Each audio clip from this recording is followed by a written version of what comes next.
캄보디아가 결국 항복했습니다. 전쟁이 길어서도 아니고 병력이 부족해서도 아니었습니다. 이유는 단 하나. 싸워보기도 전에 이미 끝나 있었기 때문입니다. 중국이 절대 안전하다고 보장한 요새, 그 모든 전제가 하루아침에 거짓이 돼버렸습니다.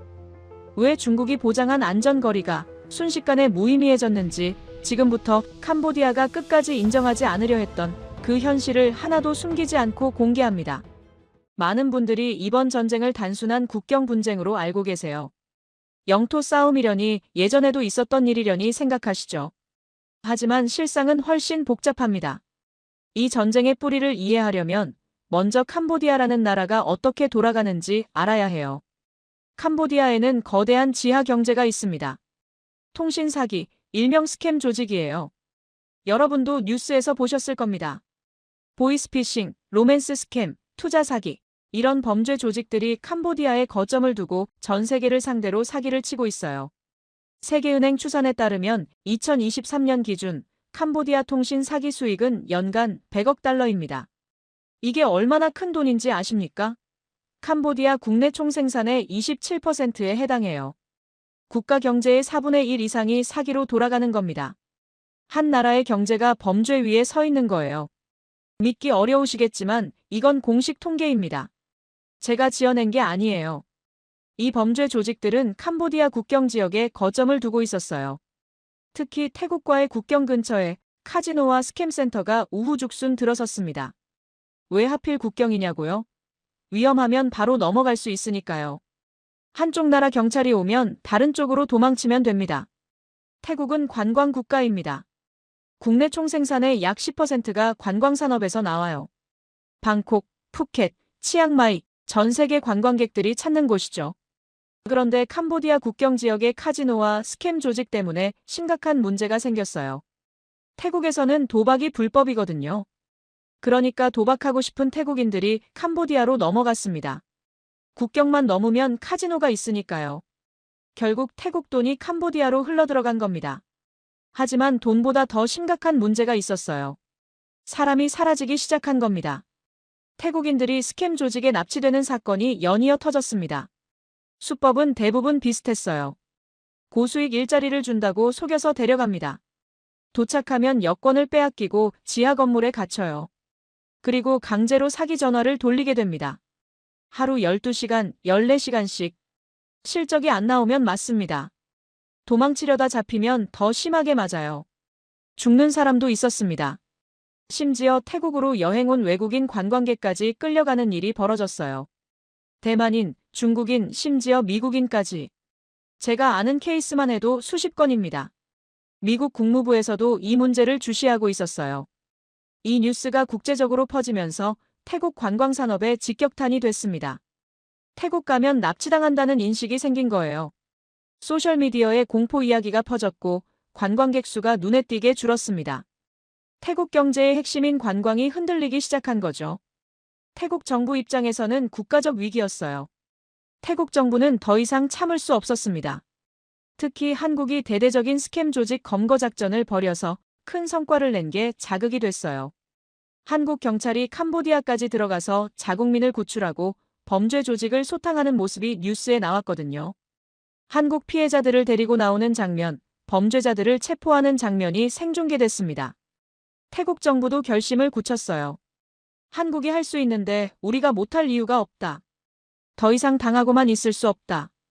우리 국민이 끌려가고 우리 경제가 무너지는데 가만히 보고만 있을 순 없다. 2025년 7월 국경에서 첫 번째 무력 충돌이 발생했습니다. 여기까지는 예전에도 있던 일이에요. 2008년에도 2011년에도 총성이 오갔으니까요.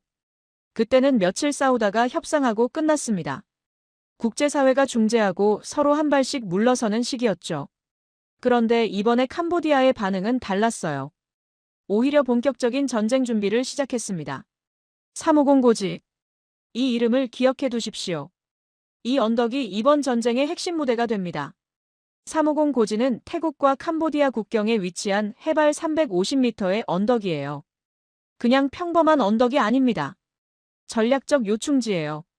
여기를 장악하면 주변 지역 전체를 내려다볼 수 있거든요. 적의 움직임이 한눈에 보입니다. 높은 곳에서 낮은 곳을 공격하는 건 군사학의 기본 중 기본이죠. 손자병법에도 나오는 이야기입니다. 캄보디아군은 이곳에 5개월 동안 엄청난 공사를 벌였습니다. 제가 입수한 위성 사진을 시간순으로 분석해봤어요. 매달 변화가 눈에 보였습니다. 처음에는 참호만 팠는데 점점 규모가 커졌어요. 350 고지의 지형은 흙이 아니라 단단한 암석입니다. 캄보디아군은 암석 절단기를 동원해서 이 바위를 3m 이상 깊이로 파고 들어갔어요. 3m면 성인 남성 키의 거의 2배입니다. 그 안에 벙커를 만들었어요. 그리고 콘크리트와 철근으로 보강까지 했습니다. 제가 분석한 바로는 이 벙커는 일반적인 항공 폭격으로는 파괴가 거의 불가능한 구조였습니다. 500파운드급 폭탄이 직격해도 내부는 안전할 수 있어요. 자연 암석이 완충제 역할을 하고 그 위에 인공 구조물이 더 씌워져 있으니까요. 이중방어입니다. 캄보디아 병사들이 직접 찍어서 소셜미디어에 올린 영상도 있었어요. 태국 공군이 폭격을 해도 그들은 바위 틈에 숨어서 태연하게 밥을 먹고 있었습니다. 심지어 잠을 자는 모습도 있었어요. 카메라를 보며 웃으면서 이렇게 말했죠.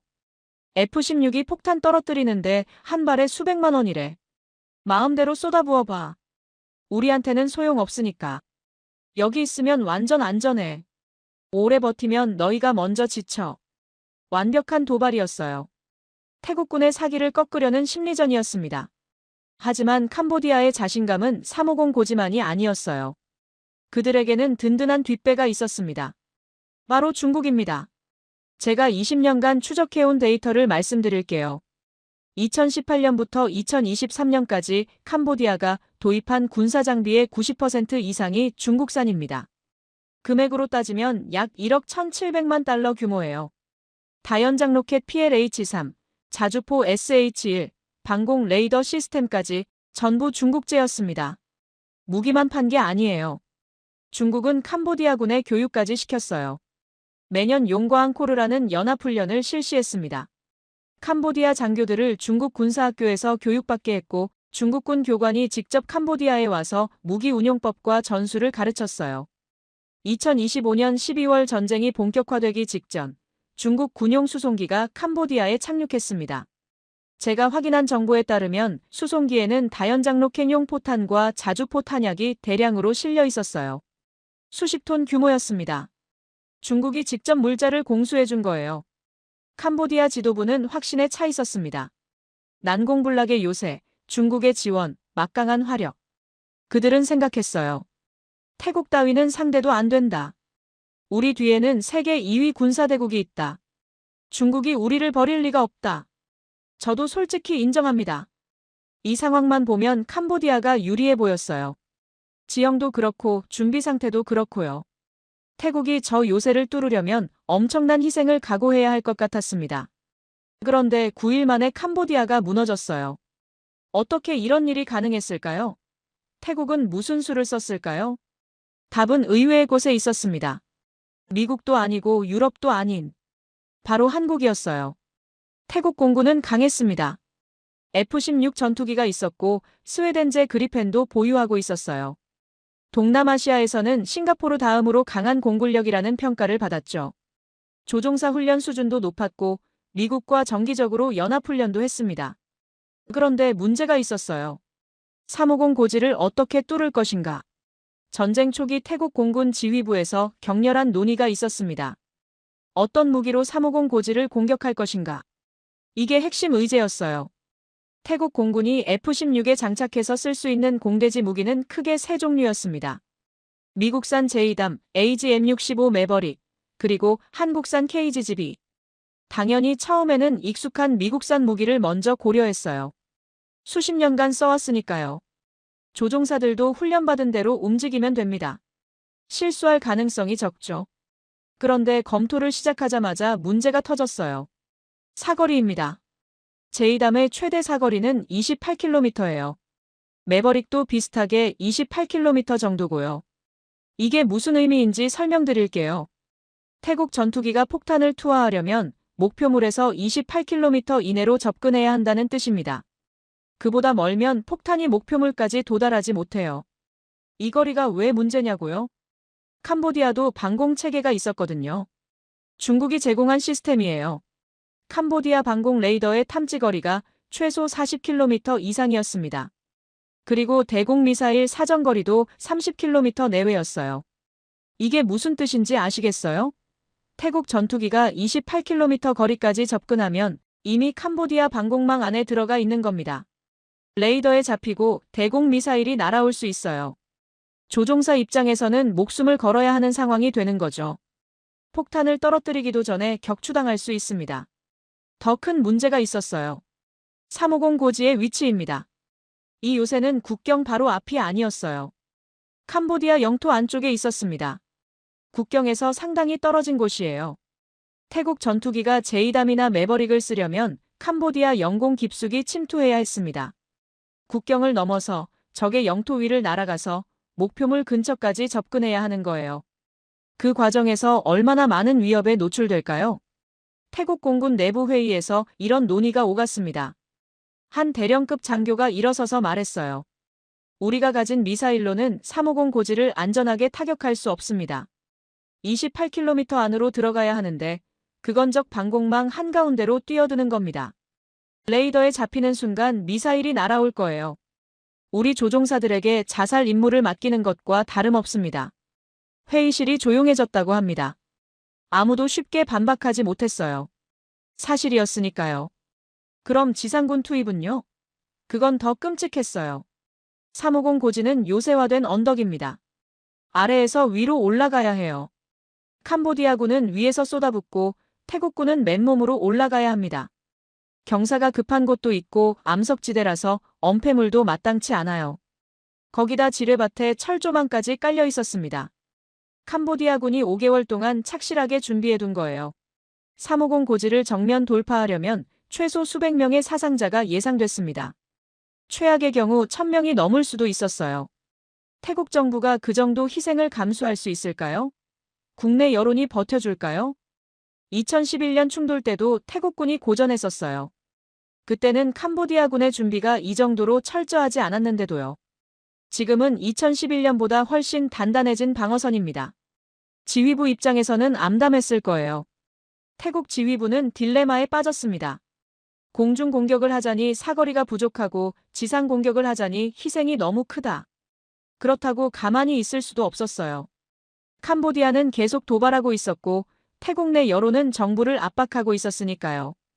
왜 아무것도 안 하냐, 우리 국민이 끌려가는데 가만히 있을 거냐. 바로 이때 한 중령이 손을 들었습니다. 무기 도입 평가를 담당하는 장교였어요. 각국에서 만든 무기의 성능을 비교 분석하고 태국군에 적합한 장비를 추천하는 역할입니다. 그는 평소에는 조용한 편이었는데 이날은 자신있게 발언했다고 해요. 한 가지 방법이 있습니다. 2022년에 도입한 무기가 있는데 아직 실전에서 써본 적이 없어요. 한국산 KGGB입니다. 회의실이 술렁였어요. 한국산이요? 저도 솔직히 말씀드리면 그때까지 한국 정밀 유도 무기에 대해 별로 관심이 없었습니다. 제주 업무는 중국군 분석이었고 한국은 중국을 견제하는 우방국 정도로만 생각했어요. 미국의 동맹이고 군사적으로는 미국 무기를 주로 쓰는 나라. 그 정도 인식이었죠. 그들이 정밀 유도무기 분야에서 얼마나 발전했는지 제대로 파악하지 못하고 있었습니다. 하지만 그 중령이 제시한 데이터는 놀라웠어요. 나중에 제가 직접 확인한 수치들입니다. KGGB의 최대 사거리가 무려 100km 이상입니다. 잠깐 이 숫자를 생각해 보세요. 제이담이 28km, 매버릭이 28km인데 KGGB는 100km가 넘어요. 3배가 훨씬 넘는 거리입니다. 이게 무슨 의미냐면 태국 전투기가 자국 영공에서 폭탄을 투하해도 캄보디아 영토, 깊숙한 곳의 목표물을 타격할 수 있다는 뜻이에요. 캄보디아 영공에 들어갈 필요가 없습니다. 방공망 밖에서 폭탄만 떨어뜨리고 돌아오면 돼요. 조종사가 위험에 노출될 필요가 없습니다. 정확도는요? 원형 공산 오차가 근거리에서 5m, 최대 사거리에서도 13m 이내입니다. 100km를 날아가서 13m 오차라니. 제가 20년간 각국 무기를 분석해왔지만 이 가격대에서 이런 성능은 본 적이 없었어요. 미국산 제이담 ER급 성능을 훨씬 저렴하게 구현한 겁니다. 더 놀라운 건 특수 기능이었습니다. 원형 모드와 웨이포인트 모드를 지원해요. 쉽게 설명하면 폭탄이 목표물 상공에서 빙글빙글 돌다가 원하는 방향에서 진입할 수 있다는 겁니다. 직선으로만 날아가는 게 아니라 곡선으로 돌아갈 수 있어요. 이게 왜 중요하냐고요? 350 고지를 생각해 보세요. 정면은 깎아지른 절벽이에요. 정면에서 폭탄을 떨어뜨리면 바위에 막힙니다. 벙커 입구가 뒤쪽에 있거든요. 하지만 KGB는 돌아갈 수 있어요. 산을 넘어서 측면으로 우회해서 벙커 입구 방향에서 진입하는 거죠. 아무리 깊이 숨어도 입구를 막아버리면 끝입니다. 진입각도 20도에서 75도 사이로 조절할 수 있었어요. 거의 수직에 가깝게 떨어뜨릴 수도 있다는 뜻입니다. 바위 뒤에 숨어 있든 콘크리트 벙커 안에 있든 좌표만 정확하면 그 위에서 내리꽂을 수 있어요. 회의실의 분위기가 바뀌었습니다. 장교들이 서로 눈을 마주쳤어요. 하지만 여전히 회의적인 목소리가 있었습니다. 스펙은 좋아 보여. 하지만 실전에서 검증된 적이 있어? 카탈로그 성능이랑 실제 성능은 다르잖아. 중국 무기도 카탈로그는 화려해. 우리 조종사들 목숨을 거는 건데 한 번도 안 써본 무기를 믿으라고. 합리적인 의문이었습니다. 저도 같은 질문을 했을 거예요. 무기는 실전에서 검증되기 전까지는 아무도 장담할 수 없습니다. 그 중령이 대답했어요. KGB만 제한하는 게 아닙니다. 우리가 보유한 또 다른 한국산 무기와 함께 운용하면 어떨까요? 또 다른 한국산 무기. 네, FA-50입니다. 우리가 골든이글이라고 부르는 전투기요. 이 전투기는 이미 실전에서 검증됐습니다. 필리핀 마라위에서요. 그리고 한 가지 더 말씀드릴 게 있어요. 이 전투기는 전설적인 기록을 가지고 있습니다. 전설적인 기록? 네, 미국의 F-22 랩터를 이긴 적이 있습니다. 회의실이 웅성거렸습니다. F-22를요? 세계 최강의 스텔스 전투기를? 한국산 경공격기가? 저도 이 기록에 대해서는 들은 적이 있었어요. 2023년 연합훈련에서 있었던 일입니다. 하지만 그게 실제로 어떤 의미인지, 태국 전장에서 어떻게 적용될 수 있는지는 생각해보지 않았습니다. 과연 FA-50은 어떻게 F-22를 이겼을까요? 그리고 이 전투기가 350 고지 공략에 어떤 역할을 하게 될까요? FA-50이 F-22를 이겼다는 이야기를 처음 들었을 때 저는 솔직히 코웃음을 쳤습니다. 농담이라고 생각했거든요. 제가 20년간 군사 정보를 분석해오면서 쌓아온 상식으로는 도저히 납득이 안 되는 이야기였어요. F-22 랩터가 어떤 전투기인지 아십니까? 미국이 자랑하는 5세대 스텔스 전투기입니다. 대당 가격이 3천억 원이 넘어요. 세계에서 가장 비싼 전투기 중 하나죠. 레이더에 거의 잡히지 않는 스텔스 성능, 초음속 순항 능력, 최첨단 센서와 무장. 미 공군이 하늘의 절대 지배자라고 부르는 기체입니다. 그런데 한국산 경공격기가 그걸 이겼다고요? FA-50은 원래 훈련기로 개발된 기체예요. 가격도 F-22의 10분의 1도 안 됩니다. 체급 자체가 다른 거죠. 복서로 치면 헤비급 챔피언과 패더급 선수가 붙은 거예요. 하지만 기록을 확인해보니 사실이었습니다. 2023년 연합훈련에서 실제로 벌어진 일이에요. 중국 매체 서우닷컴에서도 이 사건을 집중 분석했어요. 중국 입장에서는 엄청나게 흥미로운 뉴스였을 겁니다. 자기들이 그렇게 두려워하는 F-22가 한국 경공격기에 졌다니까요. 그들은 이렇게 썼습니다. 하늘의 제왕이라 불리는 5세대 전투기 F-22와 경량 전투기 FA-50을 비교하는 것은 마치 현대 전투기 옆에 화살을 꽂아놓는 것과 같다. 그런데 어떻게 이런 결과가 나왔을까? 저도 같은 질문을 했어요. 도대체 어떻게 가능한 거지? 답을 찾기 위해 훈련 기록을 상세히 분석했습니다. 핵심은 교전거리였어요. F-22의 가장 큰 장점은 스텔스 기능입니다. 레이더에 안 잡혀요. 그래서 F-22의 기본 전술은 이렇습니다. 적이 자기 존재를 인식하기도 전에 멀리서 먼저 발견하고 먼저 미사일을 쏘고 적이 반응하기도 전에 격추시킨다. 가시거리박 전투, 영어로 비욘드 비주얼 레인지 전투라고 해요. 이 영역에서 F-22를 이길 전투기는 지구상에 사실상 없습니다. 하지만 근접전으로 들어가면 이야기가 완전히 달라져요. 서로 눈에 보이는 거리에서 싸우면 스텔스라는 장점이 의미가 없어집니다. 이미 서로를 보고 있으니까요. 레이더에 안 잡히는 게 무슨 소용이에요? 내 눈앞에 있는데. 바로 이 근접전에서 FA-50이 F-22를 잡았습니다. FA-50은 기체가 가볍습니다. F-22보다 훨씬 작아요. 그래서 선회 반경이 작습니다. 방향을 빨리 틀 수 있어요. 기동성이 뛰어나다는 뜻이죠. 몸집 큰 F-22가 크게 돌아서 방향을 바꿀 때 날렵한 FA-50은 이미 뒤를 잡고 있었던 겁니다. 마치 거대한 트럭과 민첩한 오토바이가 골목에서 추격전을 벌이는 것과 비슷해요. 넓은 고속도로에서는 트럭이 유리하지만 좁은 골목에서는 오토바이가 이깁니다. 물론 실전에서는 근접전까지 가기 전에 F-22가 먼저 격추시킬 가능성이 높아요. 그건 인정합니다. 하지만 이 훈련 결과가 보여준 건 FA-50이 근접전에서 세계 최강의 전투기와 싸워도 밀리지 않는다는 거예요. 이 정도 기동성을 가진 전투기라면 실전에서도 상당한 전투력을 발휘할 수 있습니다. 이게 끝이 아니에요. 2014년 호주에서 열린 피치블랙 훈련에서는 더 충격적인 일이 있었습니다. 피치블랙은 호주가 주최하는 대규모 다국적 공군 훈련이에요. 아시아 태평양 지역의 여러 나라 공군이 참가합니다. 미국, 호주, 일본, 싱가포르, 태국, 필리핀 등등. 그야말로 진검승부의 장이죠. 이 훈련에서 필리핀 공군의 FA-50이 태국 공군의 그리펜을 상대로 10대 7로 승리했습니다. 그리펜이 어떤 전투기인지 아십니까? 스웨덴이 만든 최첨단 다목적 전투기예요. 유럽의 자랑이죠. 고기동성과 첨단 항전 장비를 두루 갖췄고 세계 여러 나라 공군이 도입해서 쓰고 있습니다. 스위스, 체코, 헝가리, 남아공, 브라질까지 검증된 명품 전투기예요. 대당 가격도 FA-50보다 훨씬 비쌉니다. 그런데 한국산 경공격기에 10대 7로 졌어요.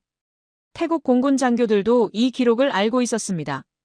왜냐하면 진 게 자기네 그리펜이었으니까요. 직접 경험한 거죠. 그래서 내부에서 한국 무기에 대한 재평가가 시작된 겁니다. 우리가 한국을 너무 과소평가한 거 아닌가? 하지만 훈련은 훈련이에요. 실전과는 다릅니다. 훈련에서는 규칙이 있고 안전장치가 있어요. 실제로 미사일이 날아오지 않습니다. 그래서 군 관계자들은 항상 이렇게 말합니다. 실전에서 검증되기 전까지는 아무것도 장담할 수 없다. 그런데 FA-50에게는 실전 기록이 있었습니다. 2017년 필리핀 남부 마라위시에서 벌어진 전투요. 마라위 전투는 필리핀 역사상 가장 치열했던 도시 전투 중 하나입니다. 이슬람 극단주의 무장 세력이 도시를 점령했어요. 그들은 도시 곳곳에 튼튼한 콘크리트 건물에 숨어들었고 민간인들을 인간 방패로 삼았습니다. 필리핀 정부군은 도시를 탈환해야 했지만 상황이 극도로 어려웠어요. 일반적인 융단 폭격은 불가능했습니다. 민간인 피해가 너무 클 테니까요. 건물 하나를 부수려다가 옆 건물의 민간인까지 죽일 수 있어요. 국제사회의 비난을 감수해야 하고 무엇보다 자국민을 죽이는 건 필리핀 정부도 원하지 않았습니다. 필리핀 공군은 막 도입한 FA-50을 투입했어요. 결과는 놀라웠습니다. FA-50은 뛰어난 항전 장비를 바탕으로 적의 거점만 골라서 정밀 타격했어요. 민간인 건물 사이에 숨어있는 무장 세력 진지를 콕 찍어서 때렸습니다. 바로 옆 건물은 멀쩡한데 목표 건물만 정확하게 파괴하는 거예요. 야간 공습도 가능했습니다. 어둠 속에서도 적외선 센서로 적을 찾아내 공격했죠. 당시 필리핀 합참의장이었던 칼리토 갈베제 장군은 이렇게 말했어요. FA-50의 굉음은 곧 승리의 함성이었다. FA-50은 마라위 전투의 게임 체인저였다. 전쟁의 판도를 바꾼 무기라는 뜻입니다. 필리핀 장군이 직접 한 말이에요. 이 실전 기록이 태국 공군의 마음을 움직였습니다. 태국이 보유한 FA-50은 필리핀 것보다 더 좋았어요. 초기형이 아니라 블록 20으로 업그레이드된 최신형이었거든요. 페이즈라블이라는 대대적인 개량 사업을 통해 완전히 새로운 전투기로 탈바꿈했습니다. 어떤 것들이 바뀌었냐고요? 레이더가 완전히 새 것으로 교체됐어요. 레이시온사의 팬텀 스트라이크 AESA 레이더. 적을 더 멀리서 더 정확하게 탐지할 수 있는 최첨단 레이더입니다. 무장도 업그레이드 됐어요. 사거리 100km 이상의 장거리 공대공 미사일을 운용할 수 있게 됐습니다. 공중급류 능력까지 갖췄고요. 멀리 날아가서 오래 작전할 수 있게 된 거죠. 스나이퍼 타겟팅 포드와 링크 16 데이터 링크도 장착됐습니다. 태국 군사 전문가들은 이 업그레이드된 FA-50을 이렇게 평가했어요. F-16이 집을 지키는 덩치 큰 사냥개라면 FA-50은 정밀하게 목표물을 낚아채는 날카로운 매와 같다. 대규모 공중전은 F-16이 맞고 핀포인트 정밀 타격은 FA-50이 맞는 역할 분담이 가능해진 거예요. 무엇보다 중요한 건 FA-50이 한국산 KGGB 운용에 최적화되어 있다는 점이었습니다. 같은 나라에서 만든 전투기와 유도폭탄이에요. 처음부터 함께 쓸 수 있도록 설계됐습니다. 미국 전투기에 한국 폭탄을 다는 것보다 훨씬 자연스럽게 통합되죠. 소프트웨어 호환성, 무장 장착 방식, 조종사 인터페이스까지 모든 게 매끄럽게 연결됩니다. 태국 공군 지휘부는 결단을 내렸습니다. FA-50과 KGGB를 주력으로 350 고지를 공략한다. 이 결정이 내려진 순간 회의실에 있던 모든 장교들이 숨을 죽였다고 합니다. 누군가는 고개를 끄덕였고 누군가는 여전히 불안한 표정이었습니다. 수십 년간 미국 무기에 의존해왔는데 갑자기 한국 무기를 주력으로 삼는다니. 잘못되면 전쟁에서 지는 건 물론이고 책임자들의 목이 날아갈 수도 있는 상황이었어요. 하지만 결정은 내려졌습니다. 이제 실전에서 증명할 차례였죠. 2025년 12월 9일 태국 공군 기지에서 전투기들이 이륙하기 시작했습니다. F-16편대가 먼저 올라갔고 그 뒤를 FA-50편대가 따랐어요. 전투기들의 동체 아래에는 한국산 KGGB가 장착되어 있었습니다. 목표는 캄보디아 영토 72km 깊숙한 곳, 캄보디아군의 핵심 군사시설이었어요. 조종사들은 긴장했을 겁니다.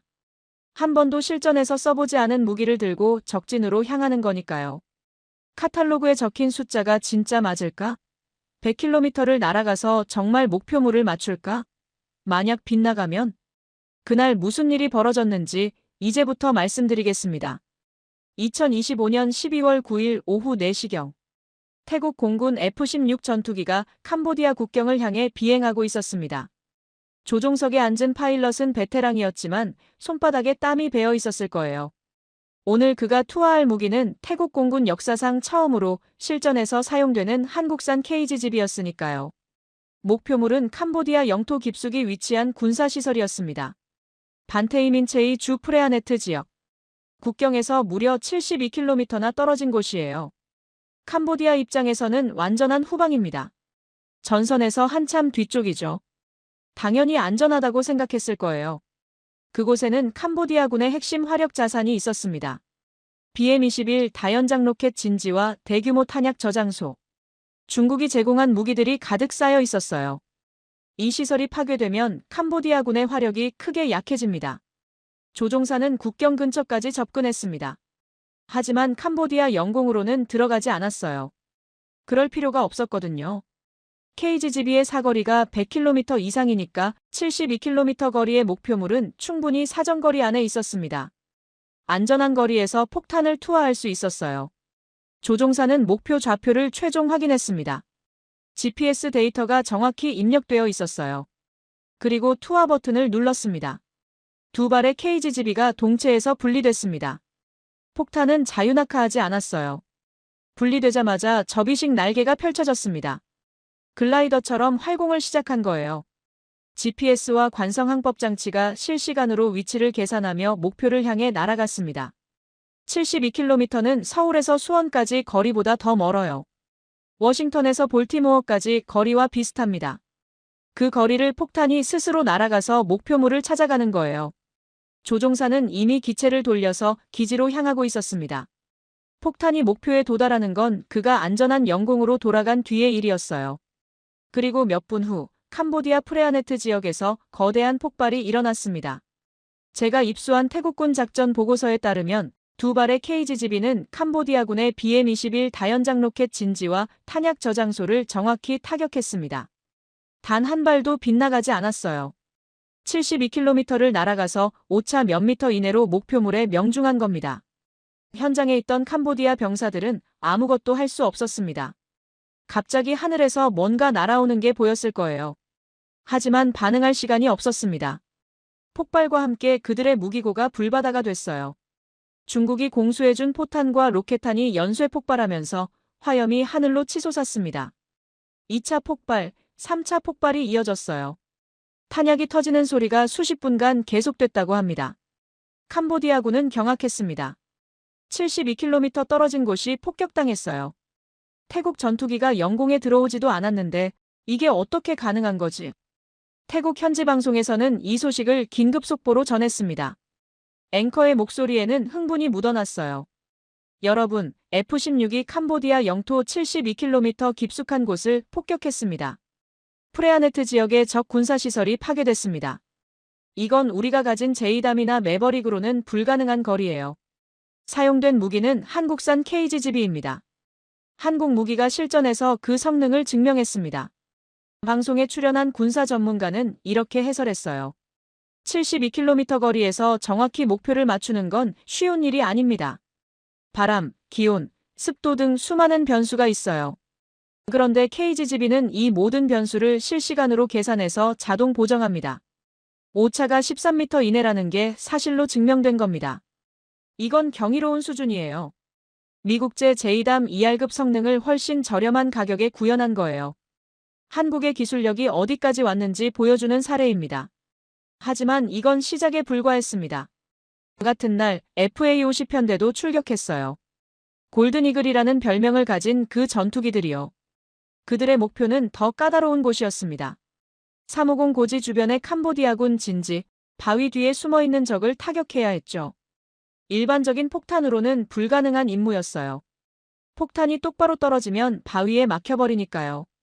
350 고지의 캄보디아군은 바로 그걸 믿고 있었습니다. 우리는 바위 뒤에 있으니까 안전해. 그들은 소셜미디어에 도발적인 영상까지 올렸었죠. 밥 먹으면서 웃는 모습을요. 하지만 KGGB는 달랐습니다. 조종사가 웨이포인트 모드를 설정하면 폭탄이 스스로 우회해서 목표물 뒤쪽에서 진입할 수 있었어요.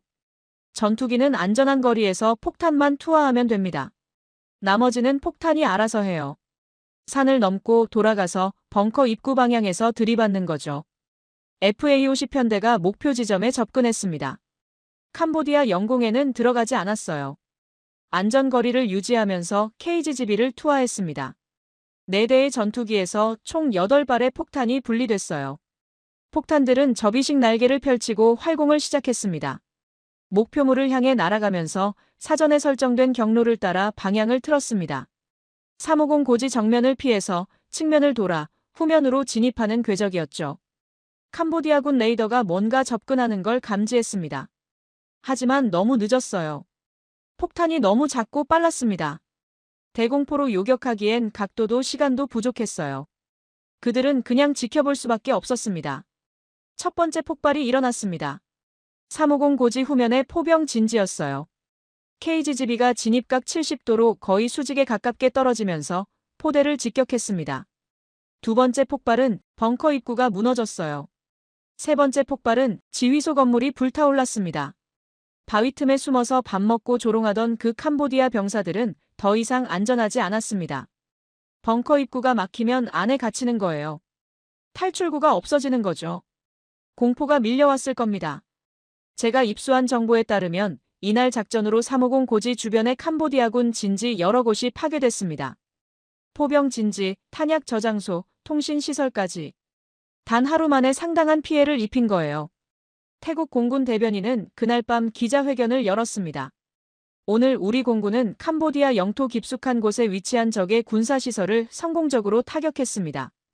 BM-21 다연장 로켓 진지와 탄약 저장소를 파괴했으며 350 고지 주변의 적 진지도 무력화했습니다. 아군 피해는 없습니다. 기자들이 질문했어요. 어떤 무기를 사용했습니까? 대변인은 잠시 멈추더니 대답했습니다. 한국산 KGGB입니다. 그리고 오늘 처음으로 FA-50도 실전에 투입됐습니다. 두 무기 모두 기대 이상의 성능을 보여줬습니다. 그 순간 기자회견장이 술렁였어요.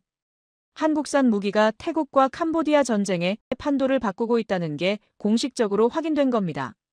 소식은 빠르게 퍼져나갔습니다. 태국 온라인 커뮤니티에서는 환호가 터져나왔어요. 한국 무기 대박이다. KGGB 없었으면 저 거리 어떻게 쳤어. 골든이글 최고. 한국이랑 더 많이 협력해야 한다 같은 댓글이 쏟아졌습니다. 반면 캄보디아 측은 침묵했어요. 정부 차원의 공식 발표가 없었습니다. 뭐라고 하겠어요? 후방 깊숙한 곳이 뚫렸다고. 우리 방공망이 무력했다고. 저는 이날 밤 모든 정보를 종합하면서 깨달았습니다. 전쟁의 양상이 완전히 바뀌었다는 걸요. 캄보디아는 버티기 전략을 세우고 있었어요.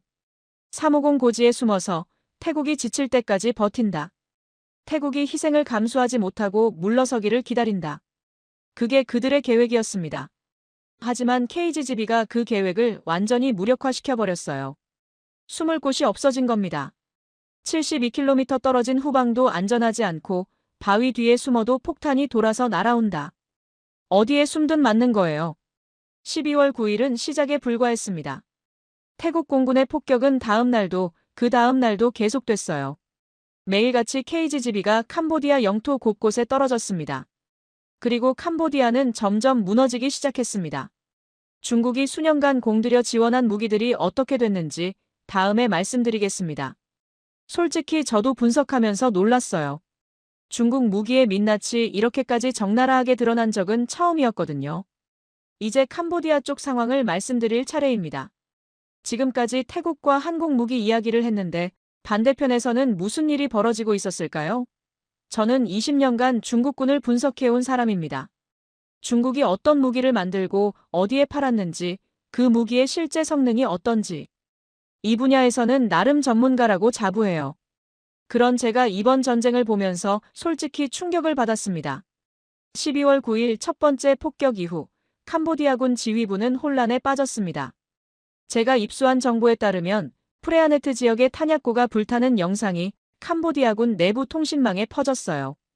지휘관들은 믿을 수 없다는 표정이었습니다. 그곳은 국경에서 72km나 떨어진 후방이었거든요. 전선에서 한참 뒤쪽이에요. 당연히 안전하다고 생각했습니다. 적 전투기가 거기까지 올 수 없을 거라고 확신했어요. 그런데 거기가 뚫렸습니다. 어떻게 72km 거리를 폭격한 거지? 이게 캄보디아군 지휘관들의 첫 번째 질문이었어요. 그들이 알기로 태국 공군의 제2담은 28km밖에 못 나갑니다. 매버릭도 마찬가지고요. 그러니까 태국 전투기가 72km 거리를 타격하려면 캄보디아 영공 깊숙이 들어와야 해요. 그럼 당연히 레이더에 잡히고 대공포로 요격할 수 있었어야 합니다. 그런데 태국 전투기는 캄보디아 영공에 들어오지도 않았어요. 자기네 영공에서 폭탄만 투하하고 돌아갔습니다. 폭탄이 스스로 72km를 날아와서 목표물을 때린 거예요. 캄보디아군은 대응할 겨를도 없었죠. 그게 무슨 무기야? 캄보디아군 정보장교가 물었습니다. 얼마 지나지 않아 답이 왔어요. 한국산 KGB입니다. 한국산이요? 캄보디아 장교들은 어리둥절했습니다. 그들에게 한국은 드라마와 케이팝의 나라였지 첨단 무기 강국이 아니었거든요. 삼성이나 현대는 알아도 한국이 정밀 유도 무기를 만든다는 건 생각해 본 적도 없었을 거예요. 하지만 진짜 문제는 다른 데 있었습니다. 왜 캄보디아군은 제대로 반격하지 못했을까요? 답은 간단했어요. 그들의 무기가 제대로 작동하지 않았습니다. 중국이 보내준 바로 그 무기들이요. 제가 20년간 분석해온 중국 무기의 특성을 말씀드릴게요. 캄보디아군의 핵심 화력은 BM-21 다연장 로켓이었습니다. 중국이 제공한 거예요. BM-21은 한 번에 40발의 로켓을 쏟아부을 수 있는 무시무시한 무기입니다. 발사할 때 굉장한 장관이에요. 하늘이 불바다가 되는 것 같거든요. 제대로 운용되면 전선을 초토화시킬 수 있죠. 그런데 문제가 있어요. 정확도가 형편없습니다. BM-21의 원형 공산 오차는 수백 미터에 달해요. 쉽게 말해서 어디로 떨어질지 아무도 몰라요. 목표 지점 근처 어딘가에 떨어지는 거예요. 그냥 대충 그 방향으로 쏟아붓는 겁니다. 군사 용어로는 면제함 무기라고 해요. 넓은 지역을 폭격해서 그 안에 있는 걸 다 파괴하는 방식이죠. 반면 한국산 KGB는 오차가 5m에서 13m예요. 콕 찍어서 때리는 정밀 타격 무기입니다. 이 차이가 전장에서 어떻게 나타났는지 아십니까? 태국군은 캄보디아군의 BM-21 진지 위치를 정확히 파악하고 있었어요. 정찰 위성과 드론으로 좌표를 확보했습니다. 그리고 KGB로 그 좌표를 정확히 타격했어요. 한 발 한 발이 목표물에 명중했습니다. 반면 캄보디아군은 태국군 진지의 대략적인 위치만 알았어요. BM-21로 그 방향을 향해 로켓을 쏟아부었지만 정작 목표물에 명중하는 건 거의 없었습니다. 수십 발을 쏴도 효과가 미미했어요. 저는 이런 비유를 쓰고 싶어요. 한쪽은 저격소총을 들고 있고 다른 쪽은 산탄총을 들고 있는 겁니다. 저격소총은 한 발로 목표를 맞추지만 산탄총은 10발을 쏴도 못 맞출 수 있어요. 중국 무기와 한국 무기의 차이가 딱 그랬습니다. 더 심각한 문제도 있었어요. 중국제 방공 시스템이요. 캄보디아는 중국에서 방공 레이더와 대공 미사일을 도입했습니다. 태국 전투기가 접근하면 요격하려고요. 캄보디아 방공망의 탐지거리는 40km 정도였고 대공 미사일 사정거리는 30km 내외였어요. 이론적으로는 태국 전투기가 접근하면 충분히 요격할 수 있었습니다. 그런데 이 시스템이 제대로 작동하지 않았어요. 왜냐고요? 태국 전투기가 사정거리 안에 들어오지 않았거든요. KGB의 사거리가 100km가 넘으니까 태국 전투기는 캄보디아 방공망 밖에서 유유히 폭탄만 떨구고 돌아갔어요. 캄보디아 방공 시스템은 그냥 구경만 한 거죠. 레이더에 뭔가 잡히긴 했는데 그게 100km 밖이니까 대공 미사일이 닿지를 않아요. 손 놓고 바라만 보는 겁니다. 이게 바로 중국 무기의 한계였어요. 스펙만 보면 괜찮아 보입니다. 카탈로그에 적힌 성능은 그럴듯해요. 하지만 실전은 다릅니다. 상대가 더 긴 사거리를 가진 무기로 때리면 아무리 좋은 방공 시스템도 무용지물이에요. 캄보디아군 내부에서 불만이 터져나오기 시작했습니다. 제가 입수한 통신 감청 기록을 보면 12월 11일경 캄보디아 장교들 사이에서 이런 대화가 오갔어요.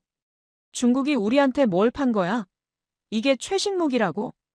BM-21이 다 파괴되고 있어. 적은 우리 사거리 밖에서 때리는데 우리는 손도 못 대고 있다고. 방공 시스템은 왜 작동 안 해?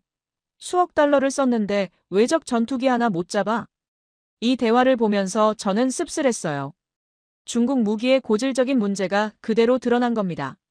스펙은 화려하지만 실전 경험이 부족하고 정비가 어렵고 부품 수급이 불안정해요. 중국 무기가 대규모 현대전에서 제대로 검증된 적이 언제 있었습니까? 1979년 중국 베트남 전쟁. 그때랑 지금은 무기 체계가 완전히 달라요. 12월 12일 캄보디아군 지휘부에서 긴급회의가 열렸습니다. 회의 내용 일부가 태국 정보당국에 입수됐어요. 한 장군이 이렇게 말했다고 합니다. 우리 BM-21이 거의 다 파괴됐습니다. 남은 건 몇 개 안 돼요. 이대로 가면 며칠 내로 화력이 바닥납니다. 중국에 추가 지원을 요청해야 합니다. 그래서 캄보디아는 중국에 긴급 지원을 요청했어요. 더 많은 무기, 더 많은 탄약, 어쩌면 직접적인 군사 개입까지. 캄보디아 지도부는 절박했습니다. 중국이 응답해줄 거라고 믿었어요. 그동안 그렇게 많이 지원해줬잖아요. 1억 달러가 넘는 군사 원조, 매년 연합훈련, 장교 교육까지. 우리를 버릴 리가 없다고 생각했을 겁니다. 중국은 어떻게 반응했을까요? 침묵했습니다. 중국 외교부는 양측의 평화적 해결을 촉구한다는 원론적인 성명만 냈어요. 무기 추가 지원에 대해서는 아무런 언급이 없었습니다. 캄보디아 입장에서는 배신당한 기분이었을 거예요. 평소에는 우리가 뒤에 있다고 했으면서 정작 필요할 때는 모른 척하니까요. 왜 중국은 침묵했을까요? 제 분석은 이렇습니다. 중국도 상황을 보고 있었어요. 자기네 무기가 한국 무기에 처참하게 패배하는 걸요. BM-21은 파괴되고 방공 시스템은 무력화되고 캄보디아군은 속수무책으로 당하고 있었습니다. 여기서 중국이 더 개입하면 어떻게 될까요? 무기를 더 보내봤자 똑같이 파괴될 거예요. 그럼 창피만 더 당하는 겁니다. 국제 무기 시장에서 중국 무기의 평판이 바닥으로 떨어질 수 있어요. 중국 무기는 실전에서 한국 무기에 완패했다. 이런 소문이 퍼지면 수출의 치명타입니다. 그래서 중국은 발을 뺀 거예요. 캄보디아를 버리고요. 냉정하지만 그게 중국의 계산이었습니다. 캄보디아 지도부는 절망에 빠지기 시작했어요. 믿었던 중국은 등을 돌렸고 보유한 무기는 하나씩 파괴되어 가고 있었습니다. 350 고지의 난공불락 요새만 믿고 버티고 있었지만 보급로가 끊기면 그것도 오래가지 못할 게 분명했어요. 바로 이 시점에 태국이 새로운 카드를 꺼냈습니다. FA-50, 블록 20의 본격적인 투입이었어요. 그동안은 KGB를 주로 F-16에 장착해서 사용했습니다. F-16은 큰 칼이에요. 대규모 타격에 적합하죠. 하지만 350 고지처럼 좁은 지역의 특정 목표물을 정밀하게 도려내려면 더 날카로운 도구가 필요했습니다. FA-50이 바로 그 도구였어요. 태국 공군은 FA-50 편대에 특별 임무를 부여했습니다. 350 고지의 캄보디아군 벙커를 하나씩 무력화하라. 바위 틈에 숨어서 조롱하던 그 병사들을 더 이상 숨을 곳 없게 만들라. 골든이글이 드디어 발톱을 드러낼 시간이었습니다. 2025년 12월 13일 새벽, 태국 타클리 공군기지에서 굉음이 울려 퍼졌습니다. 활주로를 달리는 건 F-16이 아니었어요. 더 작고 날렵한 기체였습니다. 태국 공군이 골든이글, 현지어로 인시통이라 부르는 FA-50이었죠. 인시통은 태국어로 황금빛 독수리라는 뜻이에요. 그 이름처럼 그들은 하늘에서 먹잇감을 낚아채러 날아올랐습니다. 이날의 임무는 특별했습니다. 350 고지 직접 타격. 그동안 캄보디아군이 그토록 자신하던 바위 요새를 무력화하라는 명령이 떨어진 겁니다. 바위 틈에 숨어서 밥 먹고 조롱하던 그 병사들, 더 이상 안전하지 않게 만들어라. FA-50 편대장은 베테랑 조종사였어요. 20년 경력의 F-16 출신이었는데 FA-50으로 기종을 전환한 뒤 이 전투기의 매력에 푹 빠졌다고 합니다. 그는 나중에 현지 언론 인터뷰에서 이렇게 말했어요. F-16은 강력하지만 무겁습니다. 덩치 큰 사냥개 같아요. 반면 FA-50은 가볍고 민첩합니다. 손끝에서 반응하는 느낌이 완전히 달라요. 마치 내 몸의 연장선 같습니다. 생각하면 바로 움직여요. 이 전투기는 조종사가 원하는 대로 춤을 춥니다. 편대는 사기로 구성됐습니다. 각 기체의 동체 아래에는 KGGB가 2발씩 장착되어 있었어요. 총 8발의 정밀 유도폭탄. 목표 좌표는 이미 입력되어 있었습니다. 350 고지 후면의 캄보디아군 벙커 입구, 포병 진지, 그리고 지휘소. 여기서 KGGB의 특수 기능이 빛을 발했습니다. 350 고지의 지형을 설명드릴게요. 앞면은 깎아지른 절벽이에요. 거의 수직에 가까운 바위벽입니다. 정면에서는 공격이 사실상 불가능해요. 폭탄이 바위에 맞고 튕겨나가거나 절벽 아래로 떨어지거나 할 뿐입니다. 캄보디아군은 바로 이 지형을 믿고 있었어요. 하지만 후면으로 돌아가면 이야기가 달라집니다. 완만한 경사가 있고 거기에 벙커 입구가 있었죠. 캄보디아군은 이 구조를 최대한 활용했어요. 전투기가 정면에서 오면 절벽에 막히고 후면으로 돌아가려면 대공포 사거리에 들어와야 하니까요.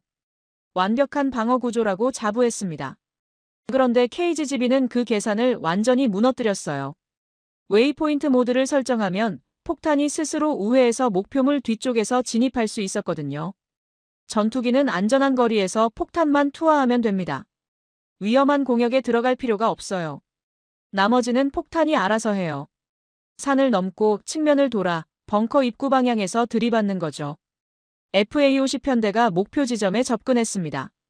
역시 캄보디아 영공에는 들어가지 않았어요. 안전거리를 유지하면서 KGGB를 투하했습니다. 4대의 전투기에서 총 8발의 폭탄이 분리됐어요. 폭탄들은 접이식 날개를 펼치고 활공을 시작했습니다. GPS가 실시간으로 위치를 계산했어요. 고도, 속도, 바람의 영향까지 모두 자동으로 보정됩니다.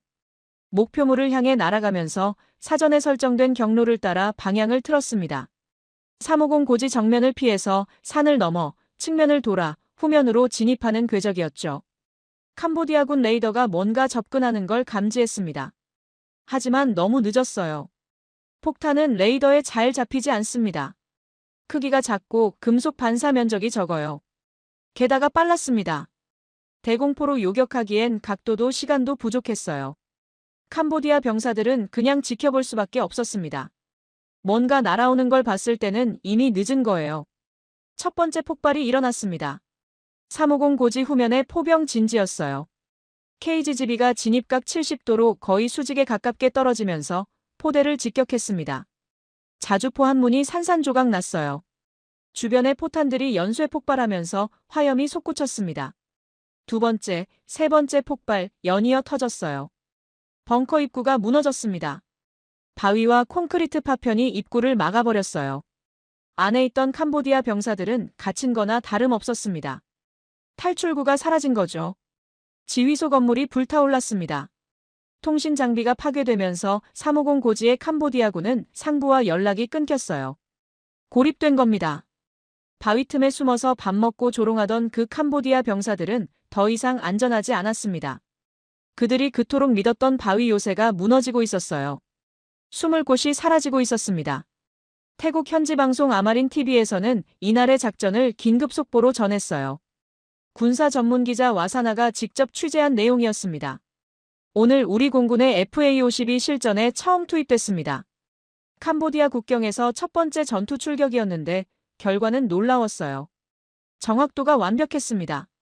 목표물을 하나도 빗나가지 않았어요. 베테랑 조종사들도 칭찬했다고 합니다. 그녀는 덧붙였어요. 이 전투기는 한국산입니다. 한국의 DNA를 가진 기체예요.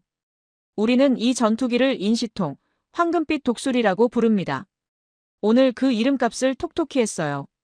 실전 검증을 완벽하게 마쳤습니다. 한국 팬들이 기뻐할 것이라고 생각합니다. 온라인에서는 반응이 폭발했습니다.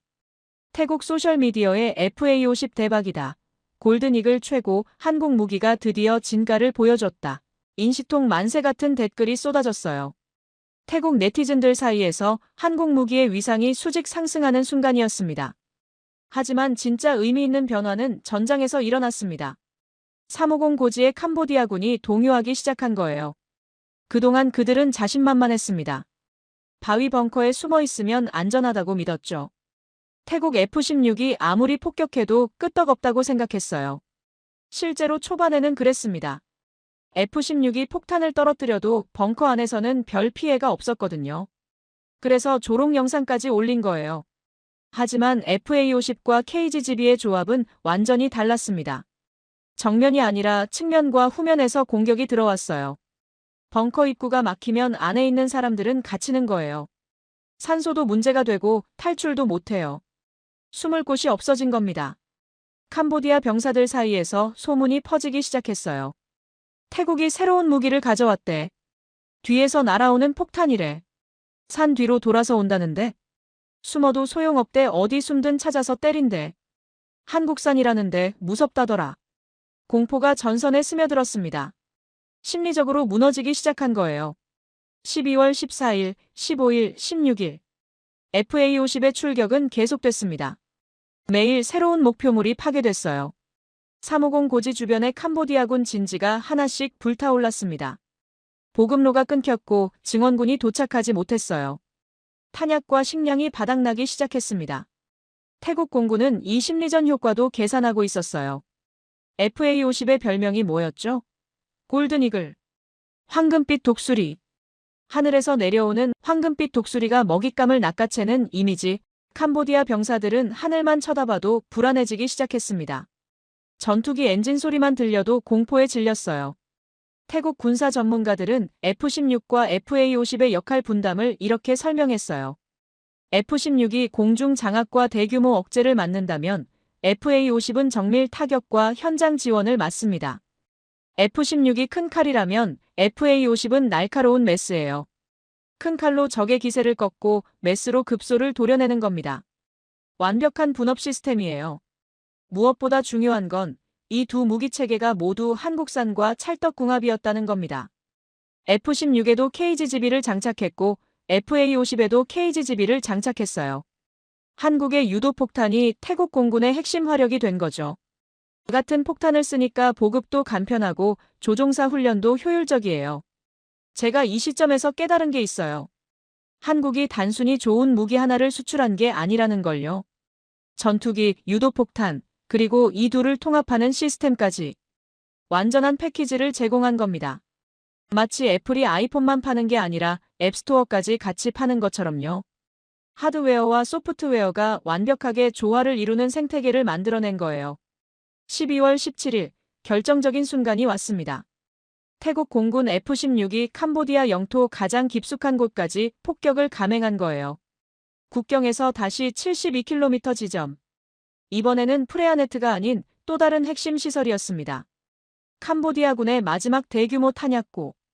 이게 파괴되면 캄보디아군은 더 이상 전투를 지속할 능력을 잃게 됩니다. 그날 저녁 태국 네이션 온라인은 긴급 속보를 전했습니다. F-16이 캄보디아 영토 72km 깊숙한 곳을 폭격했습니다. 적의 핵심 보급 거점이 파괴됐습니다. 총마 고개 지역을 완전히 점령했습니다. 캄보디아의 핵심 보급 거점이 무너진 겁니다. 350 고지는 이제 완전히 고립됐어요. 캄보디아는 돌이킬 수 없는 지점을 지나고 있었습니다. 요새는 고립됐고 보급은 끊겼으며 중국은 침묵했어요. 그들에게 남은 선택지는 점점 줄어들고 있었습니다. 이제 캄보디아에게 남은 건 두 가지였어요. 끝까지 싸우다 전멸하거나 백기를 드는 것.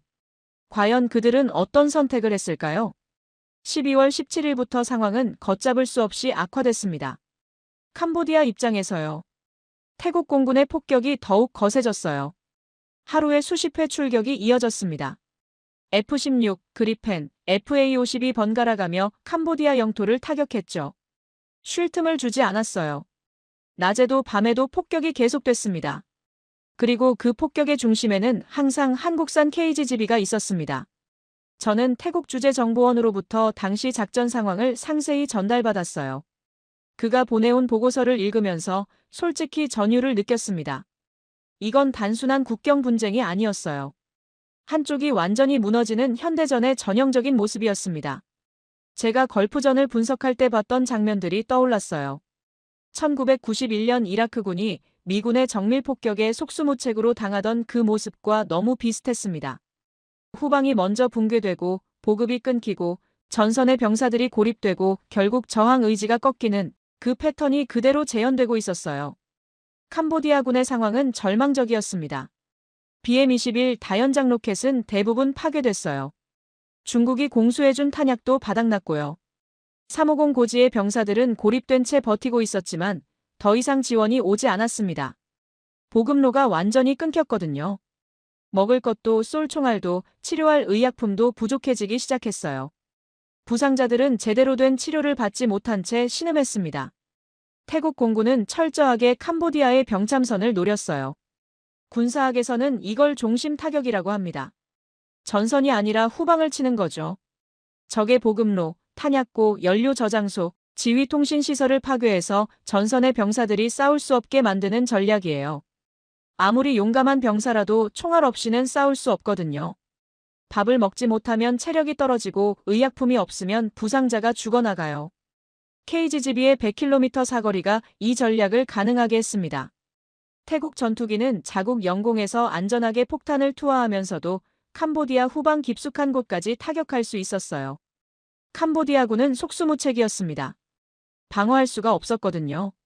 적이 어디서 공격하는지는 알지만 그 거리까지 닿을 무기가 없었어요. 마치 권투 경기에서 팔이 3배로 긴 상대를 만난 것과 같았죠. 내 주먹은 절대 닿지 않는데 상대 주먹은 계속 날아와요. 맞기만 하는 거예요. 얼마나 답답하고 절망적이겠어요. 12월 18일 태국 공군은 역대 최대 규모의 출격을 감행했습니다.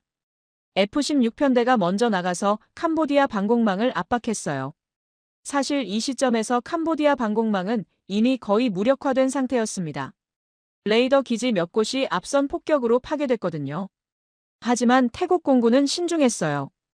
혹시 남아있을지 모를 위협을 견제한 거죠. 조종사 한 명이라도 잃고 싶지 않았으니까요. 그 뒤를 FA-50 편대가 따랐습니다. 그들의 목표는 350 고지 주변의 마지막 남은 캄보디아군 진지였어요.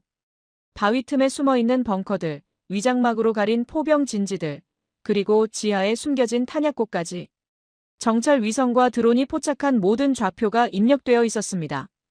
이날 작전에 참가한 태국 조종사 한 명이 나중에 현지 언론과 인터뷰했어요. 그의 증언을 들어보시죠. 우리가 목표 지역에 접근했을 때 아래를 내려다봤습니다.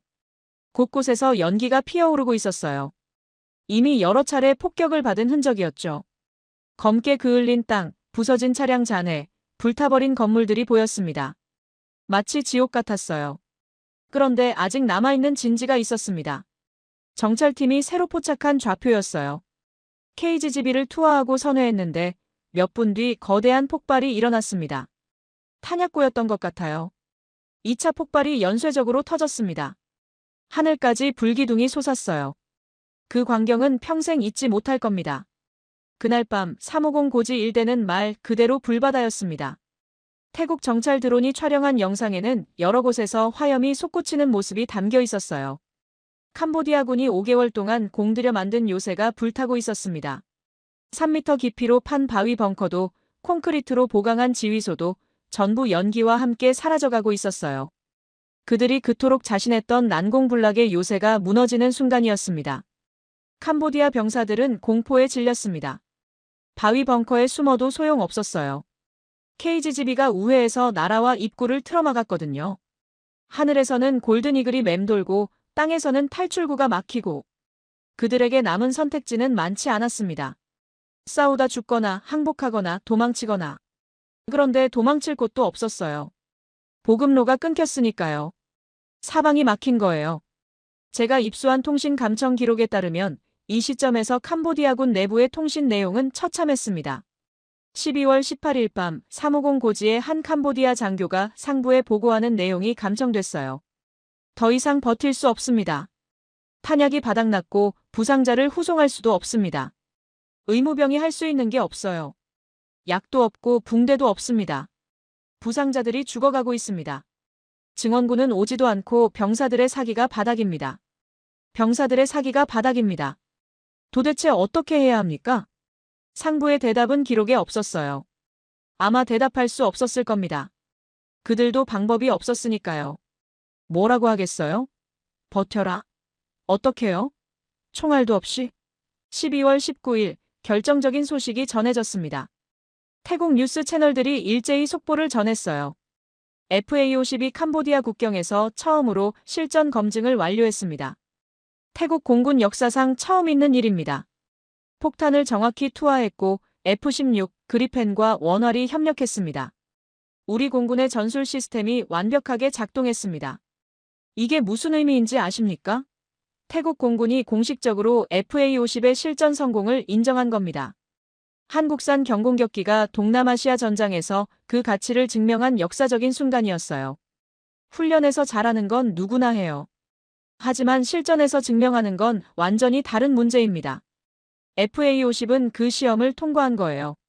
태국 온라인 커뮤니티는 축제 분위기였습니다. 한국산 신무기가 전장에 합류했다. 캄보디아를 향해 폭탄을 대접할 준비를 마쳤다. F-16과 동급이다. 같은 반응이 쏟아졌어요. 반면 캄보디아 측은 침묵했습니다. 정부 차원의 공식 발표가 없었어요. 군 대변인도 나타나지 않았습니다. 뭐라고 하겠어요?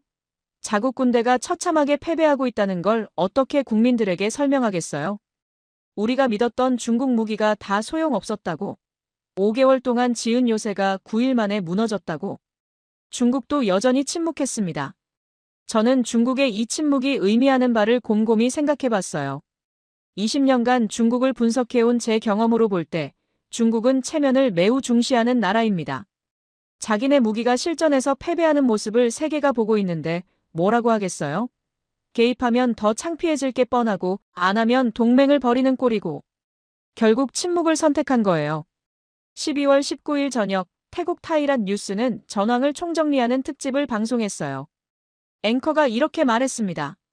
지난 9일간 태국 공군은 캄보디아의 BM-21 다연장 로켓을 다수 파괴했습니다.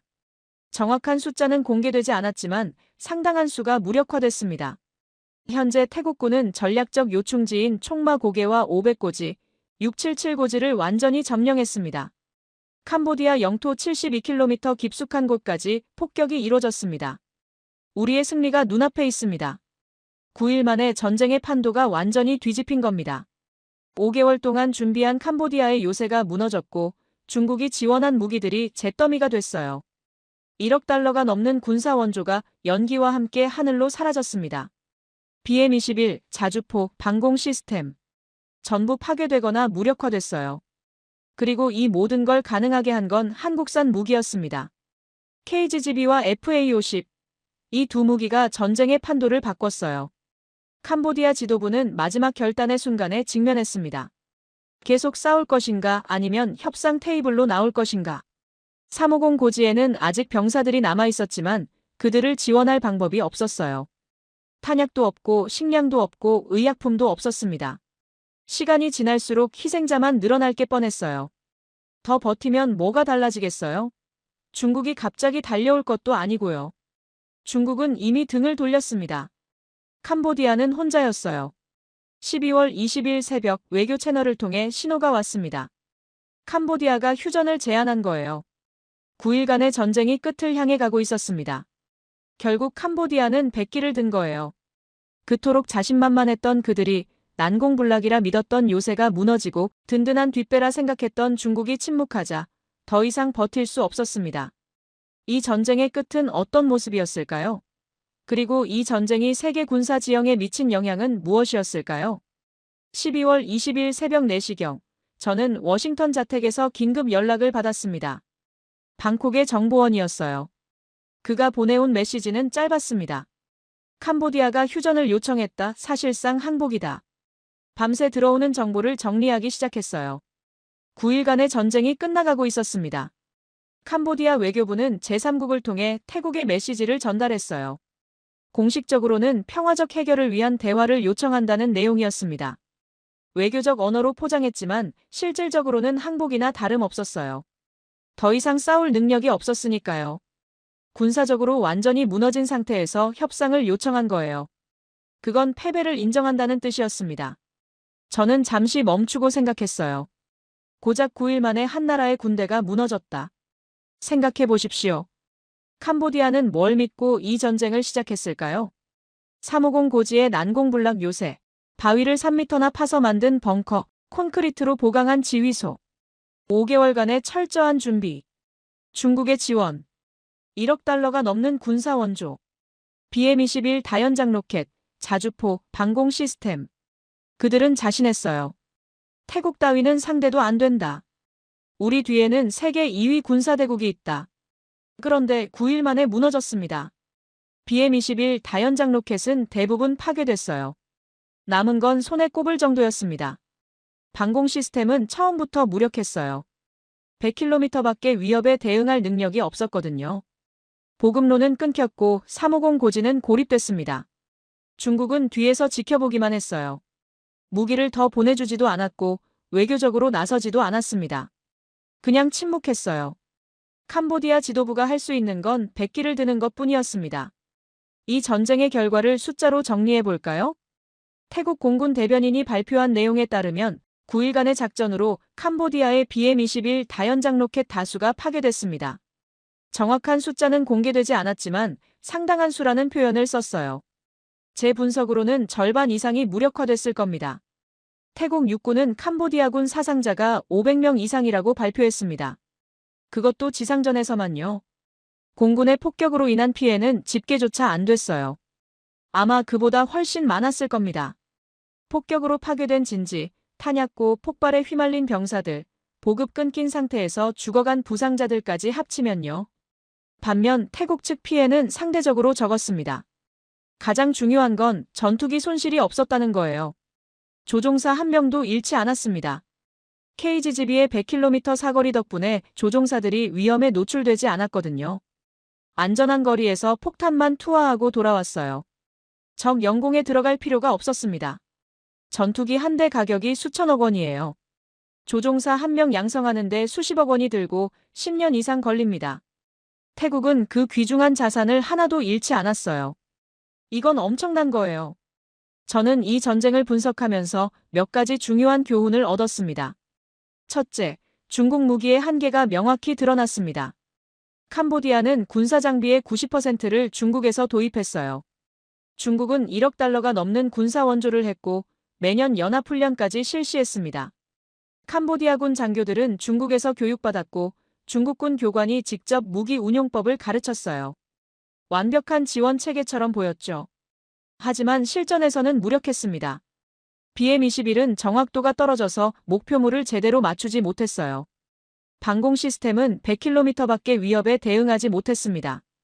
중국 무기가 카탈로그 성능과 실전 성능이 다르다는 걸 전 세계에 보여준 거예요. 저는 20년간 중국군을 분석해왔지만 이렇게까지 적나라하게 중국 무기의 민낯이 드러난 건 처음이었어요. 앞으로 중국 무기를 사려는 나라들은 두 번 생각하게 될 겁니다. 캄보디아에서 무슨 일이 있었는지 알지? 중국 무기가 한국 무기한테 어떻게 됐는지. 둘째, 한국 무기의 위상이 수직 상승했습니다. KGGB와 FA-50은 실전에서 완벽하게 작동했어요. 72km 거리에서 오차 몇 미터. 바위 뒤에 숨은 목표물도 우회해서 타격. 이건 이론이 아니라 실제로 증명된 성능입니다. 카탈로그에 적힌 숫자가 아니라 전장에서 피로 검증된 숫자예요. 무기 시장에서 실전 검증만큼 강력한 마케팅은 없습니다. 우리 무기는 태국이 캄보디아 칠 때 썼어요. 9일 만에 상대를 무너뜨렸어요. 이보다 강력한 홍보가 어디 있겠어요?